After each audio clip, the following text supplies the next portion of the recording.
ಈಗ ಇವತ್ತಿನ ಎರಡನೇ ವಿಡಿಯೋವನ್ನು ಪ್ರಾರಂಭ ಮಾಡೋಣ.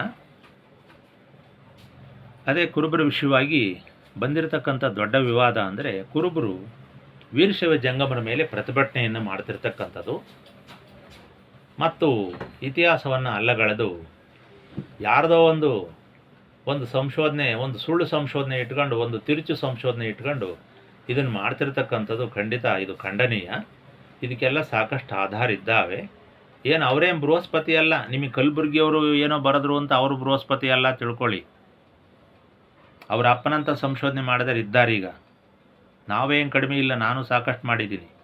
ನಮ್ಮದು ಹೊರಗೆ ಬಂದಿಲ್ಲ, ಅವರ ಬುಕ್ಸ್ ಹೊರಗೆ ಬಂದವೆ, ನೀವು ಓದಿ ಜೈ ಜೈ ಅಂತ ಇದ್ದೀರ. ನಮ್ಮವು ಬಂದಿಲ್ಲ, ಆದರೆ ಸಾಕಷ್ಟಿದ್ದಾವೆ ಸತ್ಯವಾದವು. ನಮ್ಮ ಸುಳ್ಳು ಸಂಶೋಧನೆ ಅಲ್ಲ.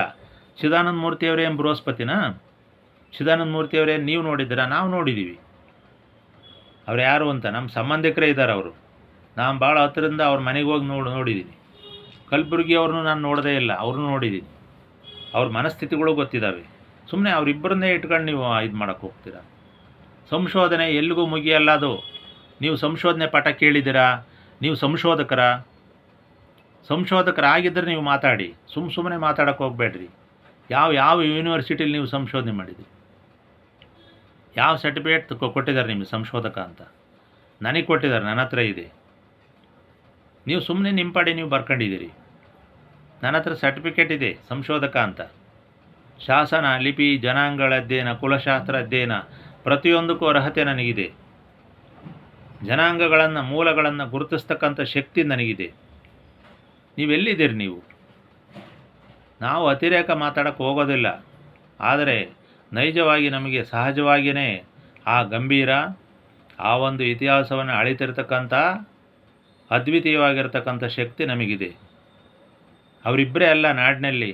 ಅವರು ಹುಟ್ಟಿದ್ರು, ಎಲ್ಲರಂತೆ ಹುಟ್ಟಿದ್ರು, ಹೋದರು. ಇನ್ನೂ ಬೇಕಾದಷ್ಟು ಜನ ಸಂಶೋಧಕರು ಹುಟ್ಟುತ್ತಾರೆ. ಆದರೆ ಸಂಶೋಧನೆ ಎಂದಿಗೂ ಮುಗಿಯೋದಿಲ್ಲ. ಅದು ನಿಂತ ನೀರಲ್ಲ, ಹರಿಯುವ ನೀರದು. ಅವೇನು ಆಧಾರ ಅಲ್ಲ. ನಮಗೆ ಇರ್ತಕ್ಕಂಥ ಜನಾಂಗದ ಇತಿಹಾಸವನ್ನು ಇದ್ದಂತೆ ಬರೆದಿದ್ದರೆ ನಾವು ಒಪ್ತಾ ಇದ್ವಿ. ಕಲಬುರ್ಗಿ ಆದ್ರೇನು, ಸಚ್ಚಿದಾನಂದ ಮೂರ್ತಿ ಆದ್ರೇನು. ಸಚ್ಚಿದಾನಂದ ಮೂರ್ತಿ ನಮ್ಮವರೇ, ನಾವು ಒಪ್ಪಲ್ಲ ಅವ್ರದ. ಯಾಕಂದರೆ ಅದು ಪರಿಪೂರ್ಣ ಇಲ್ಲ. ಎಲ್ಲರೂ ಬೈದಿದ್ದಾರೆ. ಪಂಚಪೀಠಗಳ ಇತಿಹಾಸವನ್ನು ಬರೆಯೋಕ್ಕೆ ಹೋಗಿ ಅವರು ಬಯಸ್ಕೊಂಡಿದ್ದಾರೆ. ವೀರಶೈವ ಸಮಾಜದಲ್ಲಿ ಗೊಂದಲ ಆಗಿದೆ, ನಿಮಗೂ ಗೊತ್ತಿದೆ.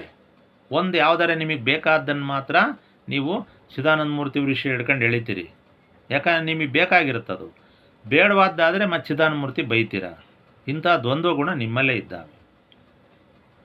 ಕಲಬುರ್ಗಿಯವ್ರದ್ದಂತೂ ನಮಗೆ ಸುತಾರಾಮ್ ಖಂಡಿತ ಒಂದು ಚೂರು ನಮಗೆ ಅಪ್ಲೈ ಆಗಲ್ಲ.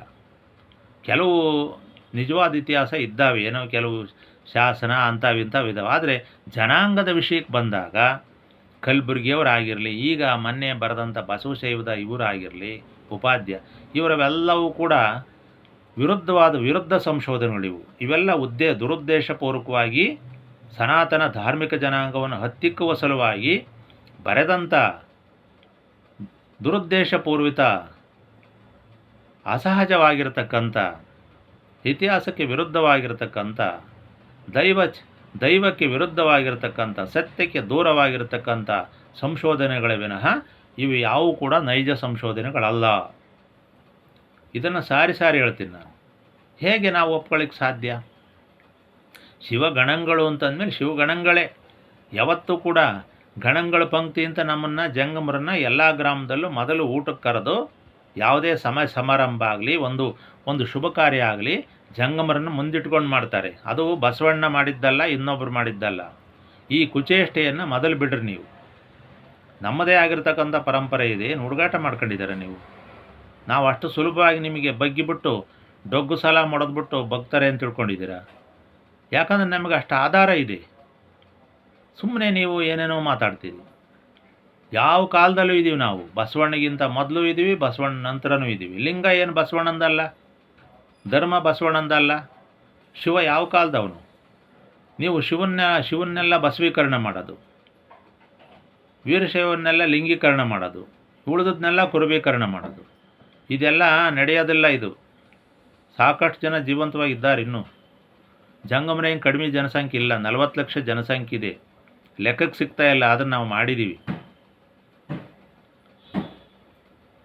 ಅಲ್ಲೇ ಗೊತ್ತಾಗುತ್ತೆ ಯಾವುದು ಅಲ್ಪಸಂಖ್ಯಾತ ಇದೆಯೋ ಅದು ಮೊದಲಿಂದು ಅಂತ. ಧಾರ್ಮಿಕ ಪರಂಪರೆ ಅದು. ಈಗ ಜೈನ ಇದೆ, ಧಾರ್ಮಿಕ ಪರಂಪರೆ. ಬ್ರಾಹ್ಮಣ ಇದೆ, ಕಡಿಮೆ ಜನ, ಧಾರ್ಮಿಕ ಪರಂಪರೆ. ಬುಡಕಟ್ಟುಗಳು ಸಾಕಷ್ಟಿದ್ದಾವೆ. ಕಲ್ಯಾಣದಲ್ಲಿ ಈಗ ನಡೀತು. ಈಗ ಹಿಂದಿನ ವಿಡಿಯೋದಲ್ಲಿ ಹೇಳಿದ್ನಲ್ಲ, ಕಲ್ಯಾಣದಲ್ಲಿ ಈ ರೀತಿಯಾಗಿ ಇವರ ಒಂದು ಅಜ್ಞಾನವನ್ನು ಖಂಡಿಸಿ ಇವ್ರನ್ನ ಕಲ್ಯಾಣದಿಂದ ಹೊರಗೆ ಹಾಕ್ಬಿಡ್ತಾರೆ, ಕಡಿಪಾರು ಮಾಡಿಬಿಡ್ತಾರೆ ಕುರುಬರನ್ನ. ನಿಮಗೆ ತಿಳುವಳಿಕೆ ಇಲ್ಲ. ನಿಮಗೆ ಯಾವ ಅಹಿಂಸಾವಾದಿಗಳಾಗಿರ್ತಕ್ಕಂಥ ಶರಣರು ಕಲ್ಯಾಣದಲ್ಲಿ ಒಂದು ಕಡೆ ಸೇರಿ ಯಜ್ಞಯಾಗಾದಿಗಳನ್ನು ಖಂಡಿಸಿ ಲಿಂಗ ಸಂಸ್ಕೃತಿಯನ್ನು ರೂಢಿಸಿಕೊಂಡು ವೈದಿಕ ಯಜ್ಞಗಳನ್ನು ಖಂಡಿಸಿ ಯಜ್ಞಕ್ಕೆ ಬಲಿ ಕೊಡ್ತಿರ್ತಕ್ಕಂಥ ಕರ್ಮಕಾಂಡವನ್ನು ಖಂಡಿಸಿ ಪ್ರಾಣಿಗಳನ್ನು ಬಲಿ ಕೊಡ್ತಕ್ಕಂಥ ಹಿಂಸಾ ಪ್ರವೃತ್ತಿಯನ್ನು ಖಂಡಿಸಿ ಶರಣರು ಸೇರಿದರೆ ವಿನಃ ಬರೀ ದೇವಾಲಯ ಸಂಸ್ಕೃತಿ ಮಾತ್ರ ಅಲ್ಲ. ದೇವಾಲಯದಲ್ಲಿ ನಡೀತಾ ಇದ್ದಿದ್ದು ಈ ಒಂದು ಯಜ್ಞ ಬಲಿ ಹಿಂದೆ ಯಾರ ದೇವಾಲಯ ಅಂದರೆ ಜಂಗಮರದಲ್ಲ, ಮತ್ತು ಹಂಗೆ ತಿಳ್ಕೊಬೇಡಿ. ಈಗಲೂ ಹೇಳ್ತಾ ಇದ್ದೀನಿ, 2 ಪರಂಪರೆ ಇದೆ. ಒಂದು ಆರ್ಯವೈದಿಕ, ಒಂದು ದ್ರಾವಿಡ ಶೈವ. ಅದರಲ್ಲಿ ದ್ರಾವಿಡ ಶೈವ ಪರಂಪರೆ, ಧಾರ್ಮಿಕ ಪರಂಪರೆ ವೀರಶೈವ ಜಂಗಮರದು. ನೀವು ಒಂದಕ್ಕೊಂದು ಯಾಕೆ ಸೇರಿಸ್ತೀರಿ? ನಿಮಗೇನಾದ್ರು ಸ್ವಲ್ಪ ಬುದ್ಧಿ ಇದೆಯಾ ನಿಮಗೆ? ಶೈವ ಅಂತಕ್ಕಂಥದ್ದು ಭಾರತದಲ್ಲಿ ಯಾವ ಕಾಲದಿಂದಲೂ ಇದೆ. ದ್ರಾವಿಡ ಮತ್ತು ಆರ್ಯ ಅಂತ 2 ಪಂಗಡ ಇದ್ದೇ ಇದೆ. ಅದಕ್ಕೆ ಸಂಬಂಧಪಟ್ಟ ದಾಖಲೆಗಳು ಸಾಕಷ್ಟಿದ್ದಾವೆ. ಆರ್ಯರ ಮೂಲ ಯಾವುದು, ದ್ರಾವಿಡರ ಮೂಲ ಯಾವುದು ಎಲ್ಲರಿಗೂ ಗೊತ್ತಿದೆ. ಸುಮ್ಮನೆ ಏನು ನಿಮ್ಮದು ಇಂಥ ನವನವೀನ ವೈಜ್ಞಾನಿಕ ಯುಗದಲ್ಲೂ ಕೂಡ ಸುಳ್ಳು ಹೇಳ್ತೀರಾ ಅಂದರೆ ನಿಮ್ಮ ಆತ್ಮಕ್ಕೆ ಒಪ್ಪುತ್ತಾ? ಶಿವ ಒಪ್ತಾನ ಇದನ್ನು? ಯಾವುದೇ ಬೀರಪ್ಪ ಗಿರಪ್ಪ ಅನಂತರ, ಆದರೆ ಶಿವ ಒಪ್ತಾನ? ಮೂಲ ದೇವರು. ಎಲ್ಲ ಜನಾಂಗಗಳಿಗೂ ಆರ್ಯರಿಗೂ ಕೂಡ ದೇವ ಮಹಾದೇವ ಶಿವ ಇರುವಾಗ ನೀವು ಬಸವಣ್ಣನ ಮುಂದಕ್ಕೆ ತಂದಿಡೋದು, ಇನ್ನೊಬ್ಬನ ತಂದಿಡೋದು, ಬೀರಪ್ಪನ ತಂದಿಡೋದು, ಇವೆಲ್ಲ ಏನೂ ಇಲ್ಲ. ಇವು ಜಾನಪದ ಒಂದು ಕಾಲಕ್ಕೆ ಬಂದಂಥ ಪ್ರವಾದಿಗಳು ಮತ್ತು ಪುರುಷರೇ ವಿನಃ ಮೂಲ ಶಿವ ಆಗ್ಲಿಕ್ಕೆ ಯಾರೂ ಸಾಧ್ಯವಿಲ್ಲ. ಅಂಥ ಒಂದು ಮೂಲ ಶೈವ ಪರಂಪರೆಯಿಂದ ಶಿವನಿಂದ ಶಿವಗಣಗಳಾಗಿ ಹುಟ್ಟಿ ಇವತ್ತಿನ ಜಂಗಮರಿದ್ದಾರೆ ವಿನಃ ನೀವು ಹೇಳ್ದಂಗೆ ಎಲ್ಲಿಂದಲೋ ಓಡಿ ಬಂದಿರೋದಾಗಲಿ, ಕಳ್ಳತನದಿಂದ ಮರೆಮಾಯಿಸ್ಕೊಂಡು ಹೊಟ್ಟೆಪಾಡಿಗಾಗಲಿ ಈ ಜಂಗಮರು ನಿಂತಿಲ್ಲ ಅಂತಕ್ಕಂಥದ್ದು ಬಹಳ ಸ್ಪಷ್ಟವಾಗಿರ್ತಕ್ಕಂಥ ಗಟ್ಟಿ ಧ್ವನಿಯಲ್ಲಿ ಹೇಳ್ತಕ್ಕಂಥ ವಿಷಯ. ಜೋಳಿಗೆ ಅಂದರೆ ಏನು ನಿಮಗೆ ಗೊತ್ತಾ? ಯಾತಕ್ಕೋಸ್ಕರ ಜೋಳಿಗೆ, ಯಾತಕ್ಕೋಸ್ಕರ ಬೆತ್ತ? ಧರ್ಮ ಅಂದರೆ ಏನು ನಿಮಗೆ ಗೊತ್ತಾ? ಧರ್ಮ ಪೀಠಗಳು ಅಂದ್ರೆ ಗೊತ್ತಾ? ನಿಮಗೆ ಜಾತಿ ಮಠ ಮಾತ್ರ ಗೊತ್ತಿದೆ. ರಾಜಕೀಯ ಪ್ರೇರಿತವಾಗಿ ಸಂಘಟಿತವಾಗಲು ನಿಮಗೆ ಜಾತಿ ಮಠ ಗೊತ್ತಿದೆ ವಿನಃ ಧರ್ಮಪೀಠಗಳ ಬಗ್ಗೆ ಧರ್ಮದ ಘನತೆ ಗಂಭೀರವೇ ನಿಮಗೆ ಗೊತ್ತಿಲ್ಲ. ಧರ್ಮ ಪ್ರಾಕೃತಿಕವಾಗಿ ಹುಟ್ಟಿದೆ. ಯಾವಾಗಲೂ ಕೆಟ್ಟದನ್ನು ನಡೆಯಬಾರದು ಅಂತ ಎತ್ತಿ ಹಿಡಿತಕ್ಕಂಥದ್ದು, ವಿರೋಧ ಮಾಡ್ತಕ್ಕಂಥದ್ದು ಧರ್ಮ. ಏನು ಧರ್ಮ? ಧರ್ಮ ಅಂದರೆ ಅಹಿಂಸೆ. ಪ್ರಾಣಿಗಳನ್ನು ಕೊಲ್ಲಕೂಡದು ಅಂತಕ್ಕಂಥದ್ದು ಧರ್ಮ. ಪ್ರಾಣಿಗಳನ್ನು ಉಳಿಸಬೇಕು ಅನ್ನೋದು ಧರ್ಮ. ಸಸ್ಯಾಹಾರವನ್ನು ಬೆಳೆದು ತಿನ್ನಬೇಕು ಅಂತಕ್ಕಂಥ ಧರ್ಮ. ಕುರಿ ಆಗಲಿ ಯಾವುದೇ ಆಗಲಿ ಕಡಿಕೂಡದು ಧರ್ಮ ಅಲ್ಲ. ನೀವು ಹೇಳ್ತೀರಿ ದೊಡ್ಡದಾಗಿ, ಭಾಳ ಪ್ರೀತಿಯಿಂದ ಸಾಕ್ತೀರಿ ಕುರಿಯನ್ನು, ಆದರೆ ಕಡದು ತಿಂತೀರ. ಧರ್ಮವನ್ನೇ ಅದು? ನಮಗೇನು ಗೊತ್ತಿಲ್ಲ, ಬುದ್ಧಿ ಇಲ್ಲ ಅಂದ್ಕೊಂಡಿದ್ದೀರ ನೀವು? ಯಾವ ಪ್ರಾಣಿಗೂ ಯಾವನೂ ಕಡಿಕೂಡದು, ಯಾವನಿಗೂ ಅಧಿಕಾರ ಇಲ್ಲ. ಆದರೂ ಕೂಡ ನಡೀತಾ ಇದೆ ಇವತ್ತು. ದನಗಳ ಮಾರಣ ಹೋಮ, ಒಂದು ದುಡಿದು ಎತ್ತು ಅಂತ ನಾವೇನು ಹೇಳ್ತೀವಿ, ಓರಿ ಎತ್ತು ಬಸವ ಅಂತ ಹೇಳ್ತೀವಲ್ಲ, ಅವುಗಳನ್ನು ಭಾಳ ನಿರ್ದಾಕ್ಷಿಣ್ಯವಾಗಿ ಕಡಿತಕ್ಕಂಥ ಜನಾಂಗಗಳಿದ್ದಾವೆ. ಅದರಲ್ಲಿ ನಮ್ಮ ದ್ರಾವಿಡ ಶೈವರು ಇದ್ದಾರೆ. ಅಜ್ಞಾನದಿಂದ ಎಲ್ಲ ನಡೀತಾ ಇದ್ದಾವೆ. ಜನಾಂಗ ಸುಮ್ಮನಿದ್ದಾರೆ. ನಾವೇನು ನಿಮ್ಮ ಹತ್ರ ಬಂದ್ಬಿಟ್ಟು ನೀವು ಕಡಿಯೋಕ್ಕೆ ಹೊರಟಿರ್ತಾರಲ್ಲ, ಆ ಕತ್ತಿ ಇಸ್ಕೊಂಡು ಬಿಡಿಸೋಕ್ಕಾಗತ್ತಾ? ಅದು ನಿಮಗೆ ಪ್ರಜ್ಞೆ ಇರಬೇಕು. ಅದು ಯಾರು ಹೊಡಿಬೇಕು, ಯಾರಿಗೆ ಕಡಿಬೇಕು ಅನ್ನೋದು ನಿಮಗೆ ಗೊತ್ತಿರ್ಬೇಕು ಮೊದಲು. ಯಾರು ಬಿಡಿಸೋಕ್ಕಾಗಲ್ಲ. ಒಂದು ಮನೇಲಿ ನಡೀತಿರ್ತಕ್ಕಂಥ ಜಗಳನೇ ಬಿಡಿಸೋಕ್ಕಾಗಲ್ಲ, ಇನ್ನು ಸಮಾಜದಲ್ಲಿ ನಡೀತಿರ್ತಕ್ಕಂಥ ಜಗಳ ಯಾರು ಬಿಡಿಸೋಕ್ಕಾಗುತ್ತೆ? ಸೋರೆ ಬಾಯಿ ಮುಚ್ಬೋದು, ಜನಗಳ ಬಾಯಿ ಮುಚ್ಚೋಕ್ಕಾಗಲ್ಲ ಅಂತ ಐತಿ. ಅದರಿಂದ ನಾವು ಎಲ್ಲ ಗೊತ್ತಿದೆ ನಮಗೆ. ಕಲ್ಯಾಣದಲ್ಲಿ ನಿಮಗೆ ಲಿಂಗ ಇರಲಿಲ್ಲ. ಅವಾಗ ಲಿಂಗ ಅಂದರೆ ಏನು ಗೊತ್ತೇ ಇರಲಿಲ್ಲ ನಿಮಗೆ. ಯಾವ ಲಿಂಗಾಯತರೇ ಇರಲಿಲ್ಲ ಅಂತಂದಮೇಲೆ ಲಿಂಗ ಎಲ್ಲಿ ಬರಬೇಕು? ಇದ್ದವರೆಲ್ಲ ಜಟೆಯಲ್ಲಿ ಲಿಂಗ ಧರಿಸ್ತಕ್ಕಂಥ, ತೋಳಲ್ಲಿ ಜಟೆಯಲ್ಲಿ ಉರಸ್ಥಳ, ಕರಸ್ಥಳ, ಶಿರಸ್ಥಳ ಅಂತಕ್ಕಂಥ ಜಂಗಮರು ಹಿಂದಿಂದಲೂ ಇದ್ದಾರೆ. ಅವೆಲ್ಲ ಚರಿತ್ರೆಗಳು ರಾಮಾನುಜಾಚಾರ್ಯರಾಗಲಿ, ಶಂಕರಾಚಾರ್ಯರಾಗಲಿ, ಎಲ್ಲ ಆಚಾರ್ಯರು ಏನು ತ್ರಿಮತದ ಬ್ರಾಹ್ಮಣಾಚಾರ್ಯರಿಗಿಂತ ಮುಂಚೆಯಿಂದಲೂ ಎಲ್ಲ ವೇದಾಗಮಗಳಲ್ಲೂ ಕೂಡ ಲಿಂಗದ ಬಗ್ಗೆ, ಲಿಂಗದ ಶಿವಯೋಗದ ಬಗ್ಗೆ, ಹಸ್ತಪೀಠದ ಲಿಂಗದ ಬಗ್ಗೆ ಆಗಮಗಳಲ್ಲಿ ಬಂದಿದೆ, ಎಲ್ಲ ಬಂದಿದೆ. ನೀವು ಅಲ್ಲ ಅಂತಂಥ ದೊಡ್ಡ ದೊಡ್ಡ ಆಧಾರಗಳನ್ನು ನೀವು ಖಂಡಿಸ್ತಿರಲ್ಲ, ಆಗಮಗಳೇ ಇಲ್ಲ. ನಾವೇನಾರು ಹೇಳಿದ್ರೆ ಅಲ್ಲಿಲ್ಲ ಅನ್ನೋದು, ಬರೀ ಇಲ್ಲ ಇಲ್ಲ ಅನ್ನೋದು, ಮತ್ತು ಇಲ್ಲವಾದಿಗಳ ಜೊತೆ ಸೇರ್ಕೊಂಡು ಮತ್ತೆ ಆಟ ಆಡೋದು. ಇದು ನಿಮ್ಮದು ಒಂದು ಇದಾಯಿತು. ಅದು ನಾವೇನು ಮಾಡೋಕ್ಕಾಗಲ್ಲ. ನೀವು ತಿಂದ್ರಿ, ಕಡಿಯೋದು ಕಡೀರಿ, ಕಟ್ಗೆಣ ಪಾಪ ಕಟ್ಕೊಳ್ರಿ, ಮೈ ಬೆಳೆಸ್ಕೊಳ್ರಿ, ನಮಗೇನಿಲ್ಲ. ನಮ್ಮ ಧರ್ಮ ಏನು ಹೇಳುತ್ತೆ ಅಂದರೆ ಇದೆಲ್ಲ ಮಾಡಬಾರ್ದು ಅಂತೇಳಿ ಕೇದಾರ ಪೀಠದಲ್ಲಿ ಪ್ರಥಮ ಬಾರಿಗೆ ರುದ್ರಭದ್ರರು ವ್ಯವಸಾಯ ಮಾಡಿ ಆ ಒಂದು ಸಸ್ಯಾಹಾರವನ್ನು ಊಟ ಮಾಡಬೇಕು ಅಂತ ಬೇಸಾಯವನ್ನು ಬಳಕೆಗೆ ತಂದರು. ಯಾವಾಗ ನೀವು ಹೇಳ್ತಿದ್ರಲ್ಲ ನಾವು ಕುರುಬರು ಕುರಿ ಕಾಯ್ತಾ ಇದ್ವಿ ಅಂತ, ಅದೇ ಅದಕ್ಕಿಂತ ಮುಂಚೆನೇ ಇವರು ಈ ಬುಡಕಟ್ಟು ಜನಾಂಗಕ್ಕೆ ಸಮಾನಾಂತರವಾಗಿಯೇ ಒಂದು ವರ್ಗ ಇಲ್ಲಿ ಅಹಿಂಸಾ ವರ್ಗವಾಗಿ ಧಾರ್ಮಿಕ ಜನಾಂಗವಾಗಿ ರೂಪುಗೊಳ್ತು. ಇದು ಭಾರತದ ನಿಜವಾದ ಚರಿತ್ರೆ. ನಾವು ಕುರುಬರು ತಗೊಂಡು ನಾವೇನು ಮಾಡೋಣ? ಅದು ನಿಮಗಾಯ್ತದು. ನಮ್ಮದು ಹಿಂಗೆ ಹೇಳುತ್ತೆ, ಯಾರು ಪ್ರಾಣಿ ಕಡಿಬಾರ್ದು, ಭೂಮಿಯಿಂದ ಬೆಳೆ ತಿನ್ನಬೇಕು, ಭೂತಾಯಿ ಪಂಚಭೂತಗಳಿಂದ ತಿನ್ನಬೇಕೆ ವಿನಃ ಪ್ರಾಣಿಜನ್ಯ ಆಹಾರವನ್ನು ತಿನ್ನಬಾರ್ದು ಅಂತ ನಮ್ಮ ಧರ್ಮ ಹೇಳುತ್ತೆ. ಇದಕ್ಕೇನು ಹೇಳ್ತೀರಿ? ಒಂದು ಸಾರಿ ಶರೀರವನ್ನು, ಯಾವುದೇ ಪ್ರಾಣಿಯ ಶರೀರವನ್ನು ತಿನ್ನಕೂಡದು. ಒಂದು ಸಲ ಲಿಂಗ ಹಾಕೊಂಡ್ಮೇಲೆ ಮತ್ತೆ ಅದನ್ನು ಲಿಂಗ ಕಟ್ಟಕ್ಕೆ ಮುಂಚೆನೂ ತಗೊಳ್ಳೋಂಗಿಲ್ಲ, ಲಿಂಗ ಕಟ್ಟಿದ ಮೇಲೂ ತಗೊಳ್ಳೋಂಗಿಲ್ಲ. ಗುರುಗಳು ಪರೀಕ್ಷೆ ಮಾಡಿ ಇವನು ಸಸ್ಯಾಹಾರಿ ಆಗಿದ್ದರೆ ಲಿಂಗ ಕೊಡೋದು. ನಿಮಗಿದು ಗೊತ್ತಿಲ್ಲ ಪಾಪ, ಯಾಕಂದರೆ ನೀವು ನಾಲಿಗೆ ಚಪಲ ಬಿಡೋಕ್ಕಾಗಲ್ಲ. ಅದಕ್ಕೆ ನಿಮ್ಗೆ ಏನು ಬೇಕಾದ ಅನುಕೂಲ ಸಿಂಧು ವಚನಗಳು ಓದ್ಕೊಂಡು ಹೇಳ್ತೀರ. ನಾವಲ್ಲೇ ನೋಡಿದ್ದೀವಿ ನಿಮ್ಮದು. ನಿಮ್ಗೆ ಯಾವ ವಚನ ಬೇಕಾದನ್ನು ಹಾಕೊಂಬಿಡ್ತೀರ, ರೆಕಾರ್ಡ್ ಹಾಕಂತಾರಲ್ಲ ಹಂಗೆ. ಆದರೆ ಒಂದು ಸಲ ಒಂದು ಸ್ಥೂಲ ಶರೀರವನ್ನು ಸೂಕ್ಷ್ಮ ಶರೀರ ಮಾಡಿಬಿಡ್ತಾರೆ ಗುರು, ಅವನ ಕಳೆಯನ್ನು ತೆಗೆದು. ಆವಾಗಿಂದ ಒಂದು ಸಲ ಶರೀರವು ಸೂಕ್ಷ್ಮ ಶರೀರ ಆದಮೇಲೆ, ಲಿಂಗ ಶರೀರ ಆದಮೇಲೆ, ಮತ್ತೆ ಅದು ಸೂಕ್ಷ್ಮ ಶರೀರ ಲಿಂಗ ಶರೀರ ಆದಮೇಲೆ ಮತ್ತು ಪ್ರಾಣಿ ಕಡಿಯಂಗೂ ಇಲ್ಲ, ಪ್ರಾಣಿ ಕೊಲ್ಲಂಗೂ ಇಲ್ಲ, ಪ್ರಾಣಿ ಮಾಂಸ ತಿನ್ನಂಗೂ ಇಲ್ಲ. ಇದು ನಿಯಮ. ನಿಮ್ಮದೇನಾಗುತ್ತೆ, ಲಿಂಗ ಮತ್ತು ಅಂಗ ಅಂತ ಎರಡು ಭಾಗ ಮಾಡಿದ್ದಾರೆ ವೀರಶೈವ ಧರ್ಮದಲ್ಲಿ. ನೀವು ಲಿಂಗ ಇದ್ರೂ ಅಂಗದ ಹೇಳ್ತೀರ. ಅಂಗಚೇಷ್ಟೆ ಬಿಡಬೇಕು. ಅಂಗಚೇಷ್ಟೆ ಮಂಗಚೇಷ್ಟೆ ಎರಡೂ ಒಂದೇ. ಅದಕ್ಕೆ ನಾನು ಹೇಳ್ತೀನಿ, ಲಿಂಗಾಯತರು ಸರಿಯಾಗಿದ್ದರೆ ಲಿಂಗಾಯತರು, ಇಲ್ಲಾಂದರೆ ಮಂಗಾಯತರು ಅಂತ ನಾನು ನೇರವಾಗೇ ಹೇಳಿದ್ದೀನಿ. ನನಗೇನು ಭಯ ಇಲ್ಲ ಅದ್ರ ಬಗ್ಗೆ. ಇಲ್ಲಿ ಲಿಂಗ ಮತ್ತು ಅಂಗ ಅಂತ ಹೇಳಿದರೆ, ನೀವು ಯಾವ್ದಾರ ಗುರುಗಳು ನಿಮ್ಮ ಜಾತಿ ಮಠವೇ ಆಗಿರ್ಬೋದು, ಅವರು ಹೇಳ್ತಾರೆ. ಎಲ್ಲ ವೀರಶೈವ ಧರ್ಮದ ಚರಿತ್ರೆ ಒಳಗೂ ಲಿಂಗ ಮತ್ತು ಅಂಗ ಅಂತ ಬರೆದರೆ. ನೀವೊಂದು ಸಲ ಓದ್ಕೊಳ್ರಿ, ನಿಮ್ಮ ಸ್ವಾಮಿಗಳಿದ್ರೆ ಅವರಿಂದಲೇ ಕೇಳ್ಕೊಳ್ರಿ, ನಮ್ಮ ಮಾತು ನಿಮಗೆ ಕೇಳಿಲ್ಲ ಅಂದರೆ. ಒಂದು ಸಲ ಅಂಗಗುಣಗಳನ್ನು ಎಳೆದು ಲಿಂಗ ಆದಮೇಲೆ ತಿರ್ಗಾ ನೀವು ಇನ್ನೊಂದು ಅಂಗ ತಿನ್ನಂಗಿಲ್ಲ. ಅಂದರೆ ಅಂಗ ಅಂದರೆ ಪ್ರಾಣಿ ಶರೀರ ಅಂತ. ಅಥವಾ ಅಂಗಚೇಷ್ಟೆ ಮಾಡೋಂಗಿಲ್ಲ, ಇನ್ನೊಬ್ಬರನ್ನ ಬೈಯೋದಾಗಲಿ ಹಿಂಸೆ ಮಾಡೋದಾಗಲಿ ಮಾಡೋಂಗಿಲ್ಲ. ಇದು ಲಿಂಗ ಮತ್ತು ಅಂಗಗಳ ವ್ಯತ್ಯಾಸ. ಇದನ್ನು ನಾವು ಇಂಥ ಧರ್ಮ ಹೇಳ್ತೀವಿ. ಕೇವಲ ಪಂಚಭೂತಗಳಿಂದ ಬೆಳೆದಂಥ ಆಹಾರ ಅಂದರೆ ಭೂಮಿನೇ ತಾಯಿ, ಅದೇ ಗರ್ಭ, ಭೂಗರ್ಭ. ಮೇಲಿರತಕ್ಕಂಥದ್ದು ಆಕಾಶ, ತಂದೆ ಅದು ಶಿವ. ಇದು ಭೂಮಿ ಶಕ್ತಿ. ಇದು ಹೀಗೆ ನಮ್ಮಲ್ಲಿ ಶಕ್ತಿ ವಿಶಿಷ್ಟಾದ್ವೈತವನ್ನು, ಸೌಮ್ಯ ಸಿದ್ಧಾಂತವನ್ನು, ಸೋಮ ಸಿದ್ಧಾಂತವನ್ನು ಬೋಧನೆ ಮಾಡಿದ್ದಾರೆ. ಸೋಮ ಅಂದರೆ ಉಮೆ ಅಂತಂದರೆ ಪಾರ್ವತಿ ದೇವಿ ಶಕ್ತಿ. ಸಹಿತ ಉಮೆ ಸಹಿತ ಇರತಕ್ಕಂಥ ಶಿವನನ್ನು ನಾವು ಶಕ್ತಿ ವಿಶಿಷ್ಟಾದ್ವೈತ ಸಿದ್ಧಾಂತ ಮಾಡಿ ಸೋಮ ಸಿದ್ಧಾಂತವನ್ನು, ಸೋಮೇಶ್ವರ ದೇವರನ್ನು, ಸೌಮ್ಯ ಲಿಂಗವನ್ನು ಪೂಜೆ ಮಾಡ್ತೀವಿ. ಜೈನರಿಗೂ ಕೂಡ ಅದೇ ಇದೆ. ಸೋಮನಾಥ ಬಸದಿ, ಶಾಂತಿನಾಥ ಬಸದಿ, ಮಲ್ಲಿನಾಥ ಬಸದಿ, ಇವೆಲ್ಲ ಜೈನರಿಗೂ ಇದ್ದಾವೆ. ಸಿದ್ದೇಶ್ವರ ಲಿಂಗ ನಮಗೂ ಇದೆ, ಅವ್ರಿಗೂ ಇದೆ. ಸಿದ್ದೇಶ್ವರನೇ ಸೋಮೇಶ್ವರ. ಹೀಗಾಗಿ ಜೈನ ಬೌದ್ಧ ಧರ್ಮಗಳಿಗೂ ವೀರಶೈವ ಧರ್ಮಕ್ಕೂ ಅವಿನಾಭಾವ ಸಂಬಂಧ ಹಿಂದಿನ ಕಾಲದಿಂದ ಇದೆ. ನಿಮಗೆ ಗೊತ್ತಿಲ್ಲದೆ ಇರ್ಬೋದು, ನಿಮಗೆ ಬೇಕಾಗಿರೋದು. ಯಾಕಂದರೆ ನಾನು ಹೇಳಿದ್ನಲ್ಲ ಈಗ, ಮಾಂಸ ಮತ್ತು ನೀವಾಯಿತು, ಮಾಂಸ ಮದ್ಯ ಮಾನಿನಿ ಇಂಥ ಒಂದು ಪಂಚಮಕಾರಗಳು ಬಿಟ್ಟರೆ ನಿಮಗೆ ಶುದ್ಧ ವೀರಶೈವದ ಧರ್ಮದ ಬಗ್ಗೆ ನಿಮಗೆ ಕಿಂಚಿತ್ತೂ ಪ್ರಜ್ಞೆ ಇಲ್ಲ. ಅದಕ್ಕೆ ನಾವು ಇಂಥ ಸಂದರ್ಭದಲ್ಲಿ ಉಗ್ರವಾಗಿ ಹೇಳಬೇಕಾಗತ್ತೆ. ಶಿವನು ಶಾಂತಮೂರ್ತಿ ಆದರೆ ರುದ್ರನು ಕ್ರಿಯಾಮೂರ್ತಿ. ಕೆಲಸಗಳನ್ನು ಮಾಡ್ತಕ್ಕಂಥವನು, ಶಿವನ ಆಜ್ಞೆಯನ್ನು ಹಿಡಿದು ಎಲ್ಲ ಕೆಲಸಗಳನ್ನು ನಿರ್ವಹಿಸ್ತಕ್ಕಂಥವನು, ದೇಶದಲ್ಲಿ ಧರ್ಮವನ್ನು ರಕ್ಷಣೆ ಮಾಡ್ತಕ್ಕಂಥವನು ರುದ್ರನಾಗಿದ್ದಾನೆ. ಆದ್ದರಿಂದ ವೇದಗಳಲ್ಲಿ ರುದ್ರನಿದ್ದಾನೆ. ಆಗಮಗಳ ಕಾಲ ಮೊದಲು ಶಿವನದು ಆಗಮಗಳ ಕಾಲ, ರುದ್ರಂದು ವೇದಗಳ ಕಾಲ.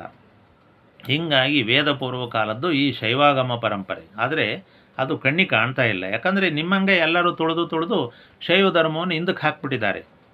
ಕಣ್ಣಿಗೆ ಕಾಣದಷ್ಟು ಮರೆ ಮಾಡಿದ್ದಾರೆ. ಅದು ವೈದಿಕ ಆರ್ಯರಿಂದಲೂ ಆಯಿತೆ, ಈಗ ನಿಮ್ಮ ಕೆಳವರ್ಗದಿಂದ ಈಗ ಶುರುವಾಯಿತು. ಅದು ನಮಗೆ ಗೊತ್ತಾಗ್ತಾ ಇದೆ ಭೌತಿಕವಾಗಿ, ನಿಮಗೂ ಅರ್ಥ ಆಗುತ್ತೆ. ಬ್ರಾಹ್ಮಣರನ್ನ ಬಿಟ್ಬಿಡ್ತೀರ ಒಂದು ಕಡೆ, ಅವ್ರು ಎಲ್ಲಿಂದ ಬಂದರು ಹೇಳಲ್ಲ ನೀವು. ಜಂಗಮರು ಮಾತ್ರ ಆಂಧ್ರದಿಂದ ಬಂದರು ಅಂತ ಹೇಳ್ತೀವಿ.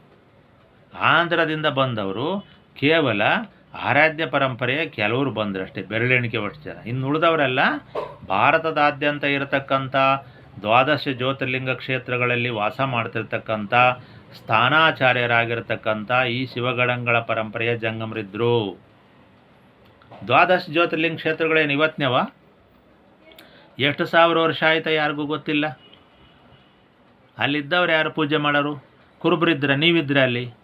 ಇಲ್ಲ, ಜಂಗಮರಿದ್ರಲ್ಲಿ. ಆಗಮಾಚಾರ್ಯರವರು ವಾಸ್ತು ಆಗಮಗಳನ್ನು ತಿಳ್ಕೊಂಡಂಥವರು, ವಿಜ್ಞಾನವನ್ನು, ಧಾರ್ಮಿಕ ಇಂದಿನ ವಿಜ್ಞಾನವನ್ನು, ಧರ್ಮ ವಿಜ್ಞಾನವನ್ನು ತಿಳ್ಕೊಂಡಂಥವ್ರು ಇದ್ದರು. ಲಿಂಗ ಅಂದರೆ ಏನು? ಅದು ಸೈನ್ಸ್, ಅದು ಕ್ವಾಂಟಮ್ ಥಿಯರಿ. ಲಿಂಗ ಎಲ್ಲ ಜೀವಿಗಳ ಮೂಲ, ಅದು ಅಲ್ಲಿಂದ ಎಲ್ಲರೂ ಹುಟ್ಟುತ್ತಾರೆ ಅಂತಕ್ಕಂಥದ್ದು ಎಲ್ಲರಿಗೂ ಗೊತ್ತಿದೆ. ಲಿಂಗ ಅಂದ್ಕೊಳ್ಳೆ ಕಲ್ಲಿನ ಲಿಂಗ ಅಂತ ತಿಳ್ಕೊಂಡ್ರೆ ನಾವೇನು ಅದೇನು ಮಾಡೋಣ? ನೀವು ಅದಕ್ಕೆ ತಲೆ ನೀವು ಚಚ್ಕೇಳ್ರಿ, ನಾವೇನು ಚಚ್ಕೊಳ್ಳಲ್ಲ. ಕಲ್ಲಿನ ಲಿಂಗದಿಂದ ಹುಟ್ಟಿದ್ವಿ ಅಂತ ನಾವು ಹೇಳಿಲ್ಲ. ಕಲ್ಲಿನ ಲಿಂಗ ಸ್ಥಾಪನೆ ಮಾಡಿದ್ದೀವಿ ಅಷ್ಟೇ ಪೂಜೆ ಮಾಡಲಿಕ್ಕೆ. ನೀವು ಹೆಂಗೆ ನಿಮ್ಮ ಅಪ್ಪನ ಫೋಟೋ ಇಟ್ಕೊಂತೀರಲ್ಲ, ಅದರೊಳಗೆ ನಿಮ್ಮ ಅಪ್ಪ ಇರ್ತಾನ? ನಿಮ್ಮ ಅಪ್ಪನ ಫೋಟೋ ಇಟ್ಕೊಂತೀರಲ್ಲ, ಅದರೊಳಗೆ ನಿಮ್ಮ ಅಪ್ಪ ಇದ್ದಾನ? ಕೇವಲ ಚಿತ್ರ ಇದೆ. ನಿಮ್ಮ ಅಪ್ಪ ಮಾತಾಡ್ತಾನ ಫೋಟೋದಲ್ಲಿರೋನು? ಹಂಗೆ ಈ ಲಿಂಗನೂ ಅಷ್ಟೇ. ಎಲ್ಲ ಅಜ್ಞಾನ ಬಿಟ್ಟು ಸರಿಯಾಗಿರೋದು ಕಲ್ತ್ಕೊಳ್ರಿ. ನಿಮ್ಗೆ ಯಾವನು ಬಂದು ಏನು ಮನೆಗೆ ಹೇಳೋಕ್ಕಾಗಲ್ಲ, ಅಥವಾ ಏನು ವಿಧಾನಸೌಧದ ಮೇಲೆ ಒಂದು ಸ್ಪೀಕರ್ ಹಾಕಿ ಯಾರೂ ಅನೌನ್ಸ್ ಮಾಡೋಕ್ಕಾಗಲ್ಲ. ಅದಕ್ಕೆ ನಾವೇ ಧರ್ಮಪೀಠ ಮಾಡ್ಕೊಂಡು ಕರೆಕ್ಟಾಗಿ ಹೇಳ್ತಾ ಇದ್ದೀವಿ, ಕೇಳಿಸ್ಕೊಳ್ರಿ ಸುಮ್ಮನೆ. ನಾವೇನು ಮಂಗಗಳಲ್ಲ, ಜಂಗಮರು ನಾವು. ಲಿಂಗ ನಿಮಗೆ ಗೊತ್ತಿದ್ದರೆ ನೀವು ಮಂಗಳಾಗ್ತೀರ. ಅವಾಗ ಹಂಗಾತ ಬೀಳ್ತೀರಿ, ಲಿಂಗಾಯತರಾಗಲ್ಲ ಅವನಿಗೆ. ಇನ್ನು ಉಳಿದಾರು ಅಷ್ಟೇ. ಲಿಂಗದ ಬಗ್ಗೆ ಪಾಪ ಕುರುಬರಿಗೆ ಏನು ಗೊತ್ತು? ಕುರಿಕೆ ಲಿಂಗ ಅಂತೇಳಿ ನಾವು ಲಿಂಗದ ಬಗ್ಗೆ ಏನು ಹೇಳೋಣ ಅವರಿಗೆ? ಒಂದಷ್ಟು ಜನ ಹಂಗೆ ಉಳ್ಕೊಂಡ್ರು. ಎಲ್ಲ ಜನಾಂಗದಲ್ಲೂ ಕೆಳವರ್ಗದಿಂದ ಬಂದು ಲಿಂಗವಂತರು ಆಗಿದ್ದಾರೆ. ಯಾಕಂದರೆ ಈ ದೇಶದಲ್ಲಿ ಇದ್ದಿದ್ದೇ ಲಿಂಗ ಧರ್ಮ, ಇದು ಬಿಟ್ಟರೆ ಮತ್ತೆ ಯಾವುದೂ ಇರಲಿಲ್ಲ. ವೈದಿಕ ಧರ್ಮಕ್ಕೆ ಒಂದಷ್ಟು ಜನ ನೀವು ಹೋಗಿದ್ದೀರಿ. ಕುರುಬರು ಕೂಡ ಕನಕಂದು ಇಟ್ಕೊಂಡು ಹೋಗಿದ್ದೀನಿ, ಹೇಳ್ತಾ ಇಲ್ವ ನಾನು? ಕನಕನ ಕಿಂಡಿ ಅದನ್ನು ನಂಬ್ತಿರಲ್ಲ. ಇವತ್ತಿನ ಕಾಲಕ್ಕೂ ಕನಕನಿಗೆ ದರ್ಶನ ಕೊಟ್ಬಿಟ್ಟ ಅಂತ ನಂಬ್ತಿರಲ್ಲ. ಎಷ್ಟು ನೀವು ದಡ್ರಿದ್ದೀರಿ? ಸಾಧ್ಯವೇ ಅದು? ಅಲ್ಲ, ಗೋಡೆ ಕಲ್ಲಿನ ಗೋಡೆ ಏನಾರು ಆಗ ಬಾಯಿ ಬಿಡೋದುಂಟಾ? ಇತ್ಲ ತಿರ್ಗೋದುಂಟಾ?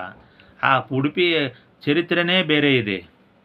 ಬೇಕಾದಷ್ಟು ಅದಕ್ಕೆಲ್ಲ ತಿರುಚು ಕಥೆಗಳು ಹುಟ್ಟಿದ್ದಾವೆ.